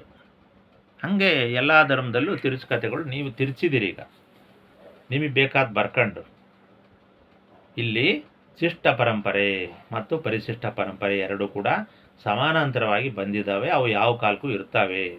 ಈಗಲೂ ನೋಡಿ, ಬ್ರಾಹ್ಮಣರು ತಮ್ಮ ವೇದ ಮಂತ್ರಗಳ ಘೋಷಣೆ ಮಾಡ್ಕೊಂಡು ಅವ್ರು ಇರ್ತಾರೆ, ಜಂಗಮರಿಂದ ಅಂತರ ಕಾಪಾಡ್ಕೊತಾರೆ. ಆದರೆ ಒಂದು ಕಾಲದಲ್ಲಿ ಏನು ಮಾಡಿದರು? ಬಂದು ಶೈವ ಧರ್ಮದ ಒಳಗಡೆ ಸೇರಿದರು. ಯಾಕೆಂದರೆ ಬ್ರಾಹ್ಮಣರು ಅಂತೇನು ಪ್ರತ್ಯೇಕವಾಗಿ ಅವರೇ ಮನೆ ಕಟ್ಕೊಂಡು ಒಂದು ಕಡೆ ಇರೋಕ್ಕೆ ಸಾಧ್ಯನೇ? ಅವರು ಕೂಡ ಈ ಜನಾಂಗ ಜೊತೆ ಸೇರಿದರು. ದ್ರಾವಿಡರಿದ್ದರು ಈ ದೇಶದಲ್ಲಿ, ಆರ್ಯರು ಬಂದರು, ಇಬ್ಬರು ಸೇರ್ಕೊಂಡ್ರು. ಎಲ್ಲ ವೈವಾಹಿಕ ಸಂಬಂಧ, ಮದುವೆ ಮುಂಜಿ ಮಾಡ್ಕೊಂಡ್ರು. ಹೆಣ್ಣು ಗಂಡು ಸೇರಿಸಿದ ಮೇಲೆ ಬಿಡ್ತಾರೇನು? ಇದು ಬ್ರಾಹ್ಮಣರು ಹುಡುಗಿ, ಇದು ಇನ್ನೊಬ್ರು ಹುಡುಗಿ ಅಂತ ಏನು ಇದಾಗುತ್ತಾ? ಅಲ್ಲಿ ಗಂಡು ಹೆಣ್ಣು ಅಂತಂದಮೇಲೆ ಸೇರಿದರು, ಮಕ್ಕಳಾದಮೇಲೆ ಏನಾಯಿತು? ಒಂದು ಮಿಶ್ರ ಪರಂಪರೆ ಹುಟ್ಟಿತು. ಆಗೇನಾಯಿತು? ಶುದ್ಧ ಬ್ರಾಹ್ಮಣರು, ಶುದ್ಧ ಇನ್ನು ಉಳಿದ ಬುಡಕಟ್ಟು ಅಂತ ಉಳಿಯಲ್ಲ ಅಲ್ಲಿ, ಹಂಗಾಯಿತು. ಆದರೂ ಕೂಡ ಸಮಾಜದಲ್ಲಿ ಬೇರೆ ಬೇರೆ ವರ್ಗಕ್ಕೆ ಒಂದು ಹೊಲಕ್ಕಿಂತ ಬೇಲಿ ಅಂತೇಳಿ ಜಾತಿಯನ್ನು ಮಾಡಿಟ್ಟಿದ್ದಾರೆ. ಜಾತಿ ಕೂಡ ಏನು ಯಾರೂ ಮಾಡಿಲ್ಲ, ನಿಮ್ಮ ಕಸುಬುಗಳು ಅದನ್ನು ಹೇಳ್ತಾವಷ್ಟೇ, ಗುರುತಿಸೋಕ್ಕೋಸ್ಕರ. ಚತುರ್ವರ್ಣಾಶ್ರಮನೂ ಪಾಪ ಅವರೇನು ಇದು ಮಾಡಿಲ್ಲ. ಅದು ಆಯಾ ಒಂದು ವರ್ಗಕ್ಕೆ ಆಯಾ ರೀತಿ ಬಂದಿದೆ ಅಷ್ಟೇ. ಆದ್ದರಿಂದ ಒಟ್ಟಾರೆಯಾಗಿ ಚತುರ್ವರ್ಣಕ್ಕಂತೂ ನಾವು ಸೇರಬಾರ್ದು, ಇದು ಸರಿ ಇರಲ್ಲ ಅಂದ್ಬಿಟ್ಟು ನಾವೇ ಮಾಡಿದ್ದೀವಿ. ದ್ರಾವಿಡ ಜಂಗಮರು ಚತುರ್ವರ್ಣಾಶ್ರಮವನ್ನು ನಾವು ಇಟ್ಕೊಂಡಿಲ್ಲ. ಅದರಿಂದ ಬೇರೆ ಬೇರೆ ರೀತಿಯಾಗಿರ್ತಕ್ಕಂಥ ಭೇದ ಆಗ್ತವೆ. ಶಿವಭಕ್ತರೆಲ್ಲ ಒಂದೇ ಅಂತಕ್ಕಂಥ ತೀರ್ಮಾನಕ್ಕೆ ಬಂದು ಕೆಳವರ್ಗದಲ್ಲಿರ್ತಕ್ಕಂಥವ್ರನ್ನ ಹಿಡ್ಕೊಂಡು ಬಂದು ಮಾಂಸಾಹಾರ ಬಿಡಿಸಿ ಸಸ್ಯಾಹಾರ ಬೋಧನೆ ಮಾಡಿ ಅಹಿಂಸಾ ಪರಂಪರೆ ಅಂದರೆ ಶಾಂತ ಪರಂಪರೆ ಅಂತಕ್ಕಂಥದ್ದೇ ಅಹಿಂಸಾ ಪರಂಪರೆ. ಅದು ಜೈನ ಮೂಲದ್ದು. ಜೈನ ಮೂಲ ಮತ್ತು ಶೈವ ಧರ್ಮದ ಮೂಲಕ್ಕೆ ಹೋಗುತ್ತೆ, ಅದು ಮತ್ತೆ ಹಿಂದಕ್ಕೆ ಹೋಗುತ್ತೆ. ಒಟ್ಟು ಶಿವನಿಂದ ಬಂತು ಎಲ್ಲ. ಜೈನ ಆಗಿರ್ಬೋದು, ಬೌದ್ಧ ಆಗಿರ್ಬೋದು, ಶೈವ, ವೀರಶೈವ, ಲಾಕುಳ, ಪಾಶುಪತ ಎಲ್ಲವೂ ಕೂಡ ಶಿವನಿಂದಲೇ ಬಂದವು. ಇದೇ ಮೂಲ, ಶಿವಲಿಂಗವೇ ಮೂಲ ಅಂತ ಅದಕ್ಕೆ ನಾವು ಹೇಳೋದು. ಹೀಗಾಗಿ ವೀರಶೈವ ಜಂಗಮರ ಮೂಲ ಎಲ್ಲಿದೆ ಅಂದರೆ ಶಿವಗಣಗಳ ಮೂಲದಲ್ಲಿದೆ, ಕೈಲಾಸದಲ್ಲಿದೆ. ಯಾಕಂದರೆ ಕೈಲಾಸ ಅನ್ನೋದು ಒಂದು ಗುಡ್ಡ ಬೆಟ್ಟ ಅಂತ ಯಾವುದೋ ಶರಣ ಹೇಳ್ತಾನೆ, ಅದರ ಅರ್ಥ ಬೇರೆ. ಆದರೆ ನೀವು ಬೇರೆ ರೀತಿ ತಿಳ್ಕೊಬೇಕಿದ್ನ. ಯಾವುದೋ ಒಂದು ಜ್ಞಾನ ಕೇಳಿರ್ತಾರೆ ಅಷ್ಟೇ ಅವರು. ಕೈಲಾಸದ ಹತ್ರ ಹೋಗಿ ಇವನು ಸುಮ್ಮನೆ ಗೊತ್ತಿಲ್ಲದಲ್ಲೇ ನಿಂತ್ಕೊಂತಾನೆ ಮೂಡ, ಅಲ್ಲೇನೂ ಇಲ್ಲ ಬರೀ ಬೆಟ್ಟ ಅಂತ ತಿಳ್ಸೋಕ್ಕೋಸ್ಕರ ಶರಣರು ಹೇಳಿದ್ದಾರೆ ಬಿಟ್ಟರೆ, ಆದರೆ ನಿಜವಾಗಿ ಭಾರತದ ಸಂಸ್ಕೃತಿ ಹುಟ್ಟಿರ್ತಕ್ಕಂಥದ್ದು ಹಿಮಾಲಯದ ತಪ್ಪಲಲ್ಲೇ, ಗುಡ್ಡ ಬೆಟ್ಟದ ಮೇಲೆ. ಹಿಂದೆಲ್ಲ ಆದಿವಾಸಿಗಳು ಇರ್ತಿದ್ದೇ ಗುಡ್ಡ ಗವಿಗಳಲ್ಲಿ. ಈ ಸಂಕೇತವಾಗಿ ಅವರು ಅಲ್ಲಿ ವಾಸ ಮಾಡ್ತಾಯಿದ್ರು. ಹಾಗೆ ಜನಾಂಗಗಳು ಹುಟ್ಟಿತು ಅಂತಕ್ಕಂಥದ್ದು ಇದರ ಒಂದು ಸಾರ. ಹೀಗಾಗಿ ಶಿವನ ಒಂದು ಪಂಚಭೂತಗಳು ಅಂದರೆ ಈ ಪಂಚಭೂತಗಳೆಲ್ಲ ಸೇರಿ ಪೃಥ್ವಿ, ಅಪ್ಪು, ತೇಜ, ವಾಯು, ಆಕಾಶ ಅಂತಕ್ಕಂಥ ಪಂಚಭೂತಗಳು ಏನಿದ್ದಾವೆ, 5 ಎಲಿಮೆಂಟ್ಸ್ ಏನಿದ್ದಾವೆ ವೈಜ್ಞಾನಿಕವಾಗಿ, ಇವೆಲ್ಲವೂ ಸೇರಿ ಒಂದು ಹೊಸ ಚೈತನ್ಯ ಉತ್ಪತ್ತಿಯಾಗುತ್ತೆ. 6ನೇ ಆತ್ಮ, 6ನೇ ಇಂದ್ರಿಯ. ಈಗೇನು ನಾವು ಷಟಸ್ಥಲ ಹೇಳ್ತೀವಲ್ಲ, ಅಲ್ಲೂ ಕೂಡ ಆತ್ಮತತ್ವಕ್ಕೆ ಬರುತ್ತೆ. ಶಿವತತ್ವ ನಿರಂಜನ ತತ್ವಕ್ಕೆ ಬಂದು ಮುಟ್ಟಕ್ಕೋಸ್ಕರನೇ ಶೂನ್ಯ ಸಂಪಾದನೆ ಅಂತ ಹೇಳಿರೋದು. ಅದೇ ರೀತಿ ಶೈವ ವೀರಶೈವ ಧರ್ಮದಲ್ಲೂ ಕೂಡ ಈ ಪಂಚಭೂತಗಳೆಲ್ಲವೂ ಸೇರಿ ಒಂದು ದೇಹ ಉತ್ಪತ್ತಿಯಾಗಿ ಅದರೊಳಗಡೆ ಒಂದು ಆತ್ಮ ಶಿವತತ್ವ ಅದರೊಳಗಡೆ ಸೇರ್ಕೊಂಡು ಇದು ಜೀವಿಯಾಗಿ ಬರುತ್ತೆ. ಇದು ಅಂತ್ಯದಲ್ಲಿ ಮತ್ತೆ ಆ ಶಿವನಲ್ಲೇ ಲೀನವಾಗುತ್ತೆ ಅಂತಕ್ಕಂಥದ್ದು. ಆ ಪಂಚಭೂತಗಳಿಂದ ಪಂಚಗಣಗಳನ್ನು ಸೃಷ್ಟಿ ಮಾಡಿ ಒಂದೊಂದು ಪೀಠಕ್ಕೂ ಒಂದೊಂದು ಭೂತಕ್ಕೂ ಒಬ್ಬೊಬ್ಬರನ್ನ ಪೃಥ್ವಿ, ಅಪ್ಪು, ತೇಜವಾಯು, ಆಕಾಶಗಳನ್ನು ರಂಭಾಪುರಿ ಪೀಠದಿಂದ ಕಾಶಿ ಪೀಠದ ತನಕ 5 ಜನಗಳನ್ನು ಮಾಡಿ ಆರೋಪ ಮಾಡಿದ್ದಾರೆ ವಿನಃ ಈ ಒಂದು ಸವಲತ್ತು, ಈ ಒಂದು ವಿಶಿಷ್ಟ ಪರಂಪರೆ ಇನ್ಯಾವುದಕ್ಕೂ ಇಲ್ಲ. ವಿಶ್ವಕರ್ಮರು ಕೂಡ ಇದನ್ನು ಒಂದು ಮಾಡ್ಕೊಂಡಿದ್ದಾರೆ. ಮತ್ತು ಜೈನರು ಕೂಡ ಪಂಚಪರಮೇಶ್ವರಗಳು ಅಂತ ಒಂದು ಮಾಡ್ಕೊಂಡಿದ್ದಾರೆ. ಇವೆಲ್ಲ ಆದಿ ಮೂಲ ಜನಾಂಗಗಳು. ಕುರುಬ ಜನಾಂಗದ ಇತಿಹಾಸ ಬೇರೆ. ಆದರೆ ನೀವು ರೇವಣಸಿದ್ಧರ ವಿಷಯಕ್ಕೆ ಇಲ್ಲಿ ಎಲ್ಲವನ್ನೂ ಹೇಳಿದರೂ ಕೂಡ ನಿಮಗೆ ರೇವಣಸಿದ್ಧರದ್ದು ಮುಖ್ಯ ಆಗುತ್ತೆ. ನಾನು ಹೇಳ್ತೀನಿ, ಅಲ್ಲಿ ಕತೆ ಇದೆ, ಭಾಳ ಹೋಲಿಕೆ ಇದೆ. ವೀರಶೈವ ರೇವಣಸಿದ್ಧರು ಹುಟ್ಟಿದ್ದೆಲ್ಲಿ, ಅವ್ರು ಬೆಳೆದಿದ್ದೆಲ್ಲಿ, ಅವ್ರ ಗುರುಗಳು ಯಾರು, ಅವ್ರು ಎಲ್ಲೆಲ್ಲಿ ಸಂಚಾರ ಮಾಡಿದ್ರು ಅನ್ನೋದೇ ಬೇರೆ ಕತೆ ಇದೆ. ಕುರುಬ ರೇವಣಸಿದ್ಧ ಹುಟ್ಟಿದ್ದೆಲ್ಲಿ, ಅವನೇನಾದ, ಮುಂದೆ ಶಾಂತಯ್ಯ ಆದ, ಆ ಶಾಂತ ಪರಂಪರೆ ಬೋಧನೆ ಯಾರು ಮಾಡಿದರು ಅಂತಕ್ಕಂಥದ್ದು ಒಂದು. ಮತ್ತು ಮರುಳು ಪರಂಪರೆ ಬೋಧನೆ ಮಂಕುಸಿದ್ಧನಿಗಾಗುತ್ತೆ. ಅವನು ಸಂದಮಾರನ ಮಗ ಅಂತ ಹೇಳಿರೋದ್ರಿಂದ ಕೂಚಿಮಾರ ಅಂತ ಒಂದು ಮರುಳು ಸಿದ್ಧ ಕಾವ್ಯದಲ್ಲಿ ಬರೋದ್ರಿಂದ ಅವನ ಹೆಸರು ಹಿಂದೆ ಬಲವಂತ ಅಂತಿರುತ್ತೆ. ಕೂಚಿಮಾರ ಅನ್ನೋದು ಕಗ್ಗಲ್ ಬಾಚಿಗೌಡನ ಮನೆ ಆಳಾಗಿರ್ತಾನೆ. ಆ ಸಂದಮಾರನ ಮಗ ಅಂತ ಹೇಳಿದಾಗ, ಮಗ ಅಂತಂದರೆ ಹಿಂದೆ ಗುರುಗಳಿಗೂ ತಂದೆ ಅಂತ ಇದ್ದರು ಮೊದಲು. ಈಗ ಸಂಗಮೇಶ್ವರ ಪುತ್ರ ಬಸವಣ್ಣ ಅಂತ ಚೌಡದಾನಪುರ ಶಾಸನದಲ್ಲಿ ಐತಪ್ಪ, ಈಗಲೂ ಐತಿ, ಒಪ್ತೀರಾ? ಶಾಸನದಲ್ಲೇ ಐತೆ. ಶಾಸನದ ಬೇಕಾ ನಿಮಗೆ? ಶಾಸನದ ಆಧಾರ ಹೇಳ್ತೀನಿ ನಾನು. ಬಸವಣ್ಣ ಗುರು ಇಲ್ಲ ಅಂತ ಹೇಳ್ತಿರಲ್ಲ, ಪುಂಗಿ ಓದ್ತಿರಲ್ಲ, ದೊಡ್ಡ ದೊಡ್ಡ ಪುಂಗಿ, ಜಾಗಟೆ, ಚಂಕು ಹಿಡ್ಕೊಂಡು ಓದ್ತಿರಲ್ಲ. ಚೌಡದಾನಪುರ ಶಾಸನದಲ್ಲಿ ಸಂಗಮೇಶ್ವರ ಪುತ್ರ ಬಸವಣ್ಣ ಅಂತಿದೆ. ಮತ್ತು ಯಾಕೆ ಒಪ್ತಾ ಇಲ್ಲ ನೀವು? ಇದರಂತೆಯೇ ನೀವು ಬಸವಣ್ಣನ ಚರಿತ್ರೆನೇ ಒಪ್ಪಲ್ಲ ಅಂದಾಗ ಬೇರೆದೆಲ್ಲ ಒಪ್ತೀರಿ ನೀವು. ಹಾಗಾಗಿ ನಿಮಗೆ ಏನು ಹೇಳಿದ್ರು ವ್ಯರ್ಥ. ಆದರೂ ಕೂಡ ನಾವು ಹೇಳ್ತಾ ಇದ್ದೀವಿ, ಯಾಕಂದ್ರೆ ನಂಬದ್ನಾರು ನಾವು ಹೇಳ್ಕೋಬೇಕಲ್ಲ, ಅದಕ್ಕೆ ಹೇಳ್ತಾ ಇದ್ದೀವಿ. ನಿಮಗೆ ಬೇಡ ಅಂದರೂ ನಮ್ಮವ್ರಿಗೆ ಬೇಕಾಗಿದೆ, ಅದಕ್ಕೆ ಹೇಳ್ತಾ ಇದ್ದೀವಿ. ಹೀಗಾಗಿ ಹಿಂಗೆ ಜಂಗಮರ ಇತಿಹಾಸ ಪಂಚಭೌತಿಕವಾಗಿ ಬಂದಿರತಕ್ಕಂಥದ್ದು, ಪಂಚತತ್ವಗಳನ್ನು ಪ್ರತಿನಿಧಿಸ್ತಕ್ಕಂಥದ್ದು. ಹೀಗಾಗಿ ಅದು ಲಿಂಗೋದ್ಭವರಾಗಿ ಬಂದಿದ್ದಾರೆ ಅವರು. ಲಿಂಗ ಅಂತಂದರೆ ಶಿವ, ಅಲ್ಲಿಂದ ಹುಟ್ಟಿದರು, ಆ ಪಂಚಭೂತಗಳಲ್ಲಿ ಹುಟ್ಟಿದರು ಅಂತಕ್ಕಂಥದ್ದು ಇದರ ಸಾರ. ಇದು ಲಿಂಗೋದ್ಭವ ಮತ್ತು ಲಿಂಗೈಕ್ಯ.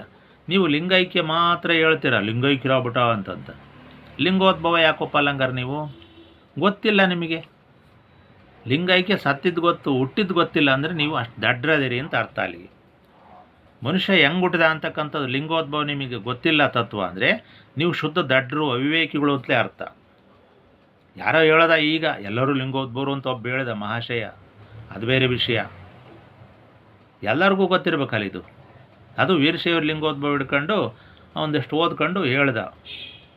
ನಮ್ಗೆ ಅರ್ಥ ಆಗುತ್ತೆ ಯಾರು ಎಲ್ಲಿಂದ ಎಲ್ಲಿಂದ ಬರೋ ತೀರ್ಥ ಅಂತ ನಮಗೆ ಗೊತ್ತಿದೆ. ಸೋ ಅಂತಿದ್ದಂಗೆ ಸುಬ್ಬಕ್ಕನ ರಾಗ ಎಲ್ಲಿಂದ ಶುರುವಾಗುತ್ತೆ ಅಂತ. ಇರಲಿ, ಜಗತ್ತಿದು. ಆದರೆ ಏನಾಗಿದೆ ಅಂದರೆ ವೀರಶೈವ ಆಚಾರ್ಯ ರೇವಣಸಿದ್ಧರ ಚರಿತ್ರೆಯೇ ಬೇರೆ. ಕುರುಬ ರೇವಣಸಿದ್ಧ ಹುಟ್ಟಿದ್ದು ಸರೂರಲ್ಲಿ, ಪದ್ಮಗೊಂಡನ ಮಗ. ಆ ಪದ್ಮಗೊಂಡ ಮತ್ತು ಈ ಕುರುಬ ರೇವಣಸಿದ್ಧ ಇಬ್ಬರು ಕೂಡ ರೇವಣಸಿದ್ಧರು ವರಪ್ರಸಾದ್ ಪುತ್ರರು ಅಂತಕ್ಕಂಥದ್ದು ಅದೇ ಕುರುಬರ ಚರಿತ್ರೆ ಒಳಗೆ ಇದೆ. ಇದ್ಯಾಕೆ ನಿಮಗೆ ಗೊತ್ತಾಗಲ್ಲ ಹಂಗಾರೆ? ಎಲ್ಲವನ್ನೂ ತಂದುಬಿಟ್ಟು ಕುರುಬ ರೇವಣಸಿದ್ಧನ ಚರಿತ್ರೆನೆಲ್ಲ ತಂದುಬಿಟ್ಟು ನೀವು ವೀರಶೈವ ರೇವಣಸಿದ್ಧರಿಗೆ ವರ್ಷಿಬಿಟ್ರೆ ಅದು ಆಗುತ್ತಾ? ಅವ್ರ ಚರಿತ್ರೆ ಇತಿಹಾಸವೇ ಬೇರೆ ಇದೆ. ಹೇಳಕ್ಕೆ ಕೂತ್ಕೊಂಡ್ರೆ 1 ವರ್ಷ ಆದರೂ ಮುಗಿಯಲ್ಲ. ಅದಕ್ಕೆ ನಾವು ಹೇಳಕ್ಕೆ ಹೋಗಿಲ್ಲ. 1 ವರ್ಷ ಆದರೂ ಮುಗಿಯಲ್ಲ ವೀರಶೈವ ಆಚಾರ್ಯ ರೇವಣಸಿದ್ಧ ಚರಿತ್ರೆಗೂ ಒಂದೇ ಕಡೆ ಇದ್ದ ಕುರುಬ ರೇವಣಸಿದ್ದ. ಆಮೇಲೆ ಶಾಂತಯ್ಯ ಆಗ್ಬಿಟ್ಟ ಅವನು. ಮುಂದೆ ಎಲ್ಲೂ ರೇವಣಸಿದ್ದನ ವಿಷಯನೇ ಬರಲ್ಲ ಕುರುಬರ ಚರಿತ್ರೆ ಒಳಗಡೆ. ಶಾಂತಯ್ಯ ಒಬ್ಬ, ಮಂಕಸಿದ್ದ ಒಬ್ಬ, ಅಮೋಘಸಿದ್ದ ಒಬ್ಬ, ಸಿದ್ದರಾಮ ಒಬ್ಬ, ಇಷ್ಟು ಬರ್ತಾವಪ್ಪ 4. ಇವೇ ಪರಂಪರೆ ಬರವು. ಆ ಶಾಂತ ಪರಂಪರೆ ಅಂತ ಏನು ಬರುತ್ತೆ ಅದು ಶಾಂತಯ್ಯನ ಪರಂಪರೆ. ಅದೇ ಶಾಂತ ಸಿಂಹಾಸನ, ಅದು ರೇವಣಸಿದ್ದರಿಂದ ಬಂದಿದ್ದು. ತಮ್ಮ ಶಿಷ್ಯವರ್ಗ ಇವರೆಲ್ಲ ನೋಡಿ. ಕಲ್ಯಾಣದಲ್ಲಿ ಇಷ್ಟೆಲ್ಲ ನಡೆಯುತ್ತಲ್ಲ, ಅವಾಗ ರೇವಣಸಿದ್ದರು ಬಂದು ಪರವಹಿಸಿ ಅವ್ರನ್ನ ಕಲ್ಯಾಣದೊಳಗೆ ಸೇರಿಸ್ತಾರೆ. ಹೆಂಗೆ ಸೇರಿಸ್ತಾರೆ ಅಂದರೆ ಲಿಂಗ ಕಟ್ಟಿಸಿ ಲಿಂಗಧಾರಣೆ ಮಾಡಿ ಒಳಗೆ ಕರ್ಕೊಂತಾರೆ. ಇಲ್ಲಾಂದ್ರೆ ಶರಣರು ನಿಮ್ಮನ್ನು ಖಂಡಿತ ಒಳಗೆ ಬಿಡ್ತಿರಲಿಲ್ಲ. ಕಲ್ಯಾಣದೊಳಗಡೆ ಗಡಿಪಾರು ಮಾಡಿದ್ರು.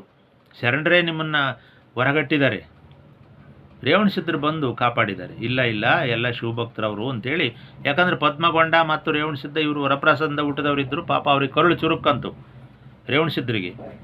ಆಗ ಏನು ಮಾಡಿದರು, ಬಸವಣ್ಣನಿಗೆ ಬಿಜ್ಜುಳನಿಗೆಲ್ಲ ದೂರ ಹೇಳಿ ಕರೆಸಿಬಿಟ್ಟು ಅವ್ರನ್ನೇ ತ್ರಿಪುರಾಂತಕ ಮಠಕ್ಕೆ ಕರೆಸಿ ಎಲ್ಲ ಇದನ್ನೆಲ್ಲ ತರ್ಕ ಮಾಡಿ ಆ ಒಂದು ಮಂಕಸಿದ್ಧನಿಗೆ ಒಂದು ಶಕ್ತಿಯನ್ನು ಕೊಟ್ಟು ಆ ಟಗರನ್ನು ಬದುಕಿಸಿ ಟಗರ ಪವಾಡ ಮಾಡಿ, ಆವಾಗ ಸತ್ತ ಕುದುರೆಯನ್ನು ಬದುಕಿಸಿದಂಥ ಪವಾಡವನ್ನು ಮಾಡಿ ಕಲ್ಯಾಣದೊಳಗಡೆ ಮತ್ತೆ ಕುರುಬರನ್ನು ಬಿಟ್ಕೊಂಡ್ರು, ಲಿಂಗವಂತರಾದರು. ಅಲ್ಲಿಂದ ಮುಂದೆ ಒಂದು ಹತ್ತಿ ಕಂಕಣ, ಉಣ್ಣೆ ಕಂಕಣ ಅಂತೇಳಿ ಇದೇ ಶಾಂತಯ್ಯನ ಹೆಂಡ್ತಿ ದೇವಮ್ಮ ಅಂತಿರ್ತಾಳೆ. ವೀರಶೈವ ಆಚಾರ್ಯ ರೇವಣಸಿದ್ಧರ ಹೆಂಡ್ತಿನೇ ಬೇರೆ, ಅವರೇ ಬೇರೆ, ಇವರೇ ಬೇರೆ. ಇವರು ಸರೂರಲ್ಲೇ ಕಾಲ ಕಳೆದ. ಯಾರು ಕುರುಬ ರೇವಣಸಿದ್ದ, ಶಾಂತಯ್ಯ ಆಗಿ ಅದುವೇ. ಆದರೆ ವೀರಶೈವ ರೇವಣಸಿದ್ಧರು ಸಂಚಾರ ಮಾಡೋ ಕ್ಷೇತ್ರ ಬೇರೆ ಇದೆ. ಅವ್ರು ಭೇಟಿ ಮಾಡಿರ್ತಕ್ಕಂಥ ರಾಜಮಹಾರಾಜರು, ಅದಕ್ಕೆ ಸಂಬಂಧಪಟ್ಟ ಶಾಸನಗಳು ಸಾಕಷ್ಟು ಬೃಹದಾಕಾರವಾಗಿರ್ತಕ್ಕಂಥ ಚರಿತ್ರೆ ವೀರಶೈವ ಆಚಾರ್ಯ ರೇವಣಸಿದ್ಧರಿಗಿದೆ ಅಂತಕ್ಕಂಥದ್ದು ಇಲ್ಲಿ ಬೇಕಾದಷ್ಟಿದೆ. ಅದು ಹೇಳಲಿಕ್ಕೂ ಆಗಲ್ಲ, 1 ವರ್ಷ ಆದರೂ ಆಗಲ್ಲ, ಅಷ್ಟೊಂದಿದೆ. ಅದಕ್ಕೆ ನಾವು ಸುಮ್ಮನಿದ್ವಿ. ಯಾಕೆ ಹೇಳೋಕ್ಕೋಗ್ಬೇಕು ನಿಮಗೆ? ಹೇಳಿದ್ರೆ ಹೆಂಗೆ ಕೇಳ್ತೀರಾ? ನಿಮ್ಮ ಕಿವಿಗೆ ಹೋಗುತ್ತಾ? ಕಿಂದ್ರಿ ಭಾಷೆರು ಹೋಗಲ್ಲ, ನೀವೇನು ಮಾಡ್ರೂ ಹೋಗಲ್ಲ ಅಂತ ಒಂದು ಕುಂಭಕರ್ಣನ ಒಂದು ತಲೆ ಆಗಿದಾವೆ ನಿಮ್ಮವು. ಅದಕ್ಕೆ ನಾವು ಹೇಳೋಕ್ಕೆ ಹೋಗಿಲ್ಲ ಅಷ್ಟೇ. ನಮ್ಮದಂತೂ ನಮಗಿದ್ದೇ ಇದೆ. ಯಾರು ನೀವು ಅಲ್ಲಿ ಕಳೆದ್ರು ಅಷ್ಟೇ, ಏನು ಮಾಡಿದ್ರು ಅಷ್ಟೇ. ಸೂರ್ಯನ ಮೇಲೆ ಉಗುಳಕ್ಕೆ ಹೋದರೆ ನಿಮ್ಮ ಮೇಲೆ ಬೀಳುತ್ತೆ ಅನ್ನೋವಷ್ಟು ಮಟ್ಟದಲ್ಲಿ ವೀರಶೈವ ಜಂಗಮರ ಚರಿತ್ರೆ ಭದ್ರವಾಗಿದೆ. ಯಾವ ಜಂಗಮನು ಬಂದು ನಿಮ್ಗೆ ಹೇಳೋಕ್ಕೆ ಬಂದಿಲ್ಲ, ನಾನು ಹೇಳಿದ್ದೀನಿ. ಯಾಕಂದ್ರೆ ನನಗೆ ಆ ಯೋಗ ಇತ್ತು, ಅದು ನನಗೆ ಗೊತ್ತಿತ್ತು, ಓದ್ದೆ, ಸಂಶೋಧಕನಾದೆ, ತಿಳ್ಕೊಂಡೇ ಹೇಳಿದೆ. ಬೇರೆಯವರಿಗೆ ಇದು ಸಾಧ್ಯವಿಲ್ಲ, ಯಾವ ಮಠಾಧಿಪತಿಗಳಿಗೂ ಇದು ಸಾಧ್ಯವಿಲ್ಲ. ಅದರಿಂದ ಅವರು ನಮ್ಮ ವೀರಶೈವ ಧರ್ಮದ ಪರವಾಗಿ ನಾನು ಇದನ್ನು ನಿಮಗೆ ಸ್ಪಷ್ಟವಾಗಿ ಹೇಳಿದ್ದೀನಿ. ನಾನೇನು ಸುಮ್ಮನೆ ಸುಳ್ಳು ಹೇಳಿಲ್ಲ, ಎಲ್ಲ ನಿಜಾಂಶನೇ ಹೇಳಿದ್ದೀನಿ. ನೀವು ಓದ್ಕೊಂಡು ಎಲ್ಲ ಸಾಕ್ಷ್ಯಾಧಾರಗಳು ನಿಮ್ಮ ಕಣ್ಣು ಮುಂದೆ ಇದ್ದಾವೆ, ಶಾಸನಗಳು ಇದ್ದಾವೆ. ಅವನು ಕುರುಬ ರೇವಣಸಿದ್ದ ಯಾರು, ಎಷ್ಟು ದೂರ, ಅವನ ಕತೆ ಎಷ್ಟು ದೂರ ಹೇಳ್ಕೊಂಬಂತೆ. ಮುಂದೆ ಶಾಂತಯ್ಯ ಅಂತ ಬದಲಾಗ್ಬಿಟ್ಟಿತ್ತು ಅವನ ಹೆಸರು. ಚಿಕ್ಕಯ್ಯ ಶಾಂತಯ್ಯ ಅಂತ ಇಬ್ಬರು ಇರ್ತಾರೆ. ಮಂಕಸಿದ್ದ ಸರೂರಲ್ಲಿ ತಲೆಕೆಳಗಾಗಿ ತಪಸ್ ಮಾಡುವಾಗ ಚಿಕ್ಕಯ್ಯ ಶಾಂತಯ್ಯ ಅಂತ ಇರ್ತಾರೆ. ಚಿಕ್ಕಯ್ಯನ ಅಮೋಘಸಿದ್ದ, ಅದರಲ್ಲಿ ಶಾಂತಯ್ಯನ ಇದೇ ರೇವಣಸಿದ್ದ. ಓದ್ಕೊಳ್ಳಿ ಚೆನ್ನಾಗಿ, ಸುಮ್ಮನೆ ಇದು ಮಾಡೋಕ್ಕೆ ಹೋಗಬೇಡಿ. ನೀವು ಬರೆಯೋದು ಅದಕ್ಕೆ ಉತ್ತರ ಕೊಡೋದು, ನೀವು ಬರೆಯೋದು ಅದು ಉತ್ತರ ಕೊಡೋದು. ರವಿ ಅಂಜವರಾಗಲಿ, ಯಾರೇ ನಾನೇ ಆಗಲಿ, ಎಷ್ಟು ಉತ್ತರ ಕೊಡೋಕ್ಕಾಗತ್ತೆ ನಿಮಗೆ? ಏನು ಕೊಡೋಕ್ಕೆ ಹೋಗಲ್ಲಿಂದ ನಾವು ಸುಮ್ಮನೆ ಬಡದಾಡ್ರಿ ಅಷ್ಟೇ. ನೀವು ರಂಭಾಪುರಿ ಪೀಠ ನಮ್ಮದು ಅಂದರೂ ಆಗಲ್ಲ, ಮರಳು ಸಿದ್ಧಪೀಠ ನಮ್ಮದು ಅಂದರೂ ಸಾಧುಲಿಂಗಾಯತರು ಅವರು, ಅದು ಕೂಡ ನಡೆಯಲಾರದ ಕತೆ. ಅದು ಕೂಡ ಜೈನ ಬಸದಿ. ಅದು ಅದರೊಳಗಡೆ ಎಲ್ಲ ತೀರ್ಥಂಕರ ಮೂರ್ತಿ ಇದೆ. ಬ್ರಹ್ಮ ಜಟ್ಟಿಗ ಅಂತಕ್ಕಂಥ ಇದನ್ನು ಈಗಲೂ ಕೂಡ ಸಾಧುಲಿಂಗಾಯತರಲ್ಲಿ ಕೆಲವರು ಮನೆ ದೇವರಾಗಿ ಪೂಜೆ ಮಾಡ್ತಾ ಇದ್ದಾರೆ. ಬ್ರಹ್ಮ ಅಂತಕ್ಕಂಥವನು 10ನೇ ಶತಮಾನದ ತೀರ್ಥಂಕರ. ಜಟ್ಟಿಗ ಅಂತಕ್ಕಂಥವನು ಅದನ್ನು ಕಾಪಾಡ್ತಕ್ಕಂಥವನು, ಆ ಧರ್ಮವನ್ನು ರಕ್ಷಣೆ ಮಾಡ್ತಕ್ಕಂಥವನು ದ್ವಾರಪಾಲಕ. ಬೇಕಾದಷ್ಟು ಅದು ಜೈನ ಬಸದಿ, ಅದು ಮಲ್ಲಿನಾಥ ಬಸದಿ. ಅದು ಮಲ್ಲಿನಾಥ ಲಿಂಗ ನಮಗೂ ಇದೆ, ಇಬ್ಬರಿಗೂ ಇದೆ. ಜೈನ ಬೌದ್ಧ ಸಮನ್ವಯದ ಅಜೀವಕರ ಶೂನ್ಯ ಧರ್ಮ ಪೀಠ ಇತ್ತು ಅಂತಲೂ ನನಗೆ ಗೊತ್ತಿದೆ. ನೀವು ಓದ್ಕೊಳ್ಳಿಬೇಕಾದ್ರೆ, ನಾವು ಓದ್ದೇವ್ರು, ನಾವು ತಿಳ್ಕೊಂಡಿದ್ದೀವಿ, ಸುಮ್ಮನಿರ್ತೀವಿ. ಸುಮಾರು 100 ಸಾರಿ ಹೇಳಿದ್ದೀನಿ ಇದನ್ನು. ಯಾವನ ಕೈಯಲ್ಲಿ ಸಾಧ್ಯ ಆಗುತ್ತೆ? ಮನುಷ್ಯ ಮಾತ್ರನಾದವನಿಗೆ ಸಾಧ್ಯವಿಲ್ಲ. ಚರ್ಮದ ಬಾಯಿಂದ ನಿಮಗೇನು ಕಲ್ಸೋಕ್ಕಾಗಲ್ಲ. ನಿಮ್ಗೆ ಯಾವ್ದಾರು ಬಡಿಬೇಕು. ಇದರಲ್ಲಿ ಈ ವಾದ್ಯಗಳು ಬಡಿತಾರಲ್ಲ, ವಾದ್ಯ ಏನು ಬಡಿದ್ರೂ ಹೋಗಲ್ಲ ನಿಮಗೆ. ಅದರಿಂದ ವೀರಶೈವರ ವಾದ್ಯಗಳೇ ಬೇರೆ ಇದ್ದಾವೆ, ವೀರಶೈವರ ರೀತಿಯೇ ಬೇರೆ ಇದೆ. ನಂದಿ ಧ್ವಜ ಕುಣಿತ ಇದೆ ಮತ್ತು ವೀರಗಾಸೆ ಇದೆ. ತನ್ನ ಮುಖಾಂತರ ನಾವು ನಮ್ಮ ಧರ್ಮವನ್ನು, ಸಂಸ್ಕೃತಿಯನ್ನು ಪ್ರತಿಬಿಂಬಿಸ್ತೀವಿ. ನಿಮ್ಮ ಥರ ಅಲ್ಲ, ನಮ್ಮದು ಡೊಳ್ಳು ಕುಣಿತ ಅಲ್ಲ, ನಮ್ಮದೇ ಬೇರೆ ಕುಣಿತ. ಆದ್ದರಿಂದ ದಯವಿಟ್ಟು ನೀವು ನಿಮ್ಮ ಪುರಾಣಗಳನ್ನು ಹಿಂದಕ್ಕಿಟ್ಕೊಳ್ರಿ. ಇನ್ನೂ ಇದ್ರ ಬಗ್ಗೆ ಸಾಕಷ್ಟು ಹೇಳೋದಿದೆ. ಇನ್ನೂ ಒಂದು ವಿಡಿಯೋ ಮಾಡೋಣ ನೋಡಿ. ಈಗ 2ನೇ ವಿಡಿಯೋ ಆಯ್ತು, ಈಗ 30 ನಿಮಿಷ ಆಗ್ತಾ ಬಂತು. ಇಲ್ಲಿಗೆ ಇವತ್ತಿಗೆ ನಿಲ್ಲಿಸ್ಬಿಡೋಣ. ವೀರಶೈವ ಆಚಾರ್ಯ ರೇವಣಸಿದ್ಧರ ಚರಿತ್ರೆಗೂ ಕುರುಬ ರೇವಣಸಿದ್ದನ ಇತಿಹಾಸಕ್ಕೂ ಯಾವುದೋ ಹೊಂದಾಣಿಕೆ ಇಲ್ಲ. ಅವರೇ ಬೇರೆ, ಇವರೇ ಬೇರೆ, ಅವ್ರ ಹೆಂಡ್ತಿನೇ ಬೇರೆ, ಇವ್ರ ಹೆಂಡ್ತಿನೇ ಬೇರೆ, ಅವ್ರ ಮಕ್ಕಳೇ ಬೇರೆ, ಇವ್ರ ಮಕ್ಕಳೇ ಬೇರೆ, ಅವ್ರ ಊರೇ ಬೇರೆ, ಇವ್ರ ಊರೇ ಬೇರೆ, ಅವ್ರು ಹುಟ್ಟಿದ ಜಾಗನೇ ಬೇರೆ, ಇವ್ರು ಹುಟ್ಟಿದ ಜಾಗನೇ ಬೇರೆ. ಹಾಗಾಗಿ ಇದೇ ಬೇರೆ ಅದೇ ಬೇರೆ, ವೀರಶೈವ ಜಂಗಮರೇ ಬೇರೆ, ಕುರುಬರೇ ಬೇರೆ, ಆ ಸಂಸ್ಕೃತಿನೇ ಬೇರೆ, ಇದೇ ಬೇರೆ, ಇದು ಶಿಷ್ಟ ಪರಂಪರೆ, ಅದು ಪರಿಶಿಷ್ಟ ಪರಂಪರೆ, ಹೀಗೆ ಬೇಕಾದಷ್ಟಿದ್ದಾವೆ.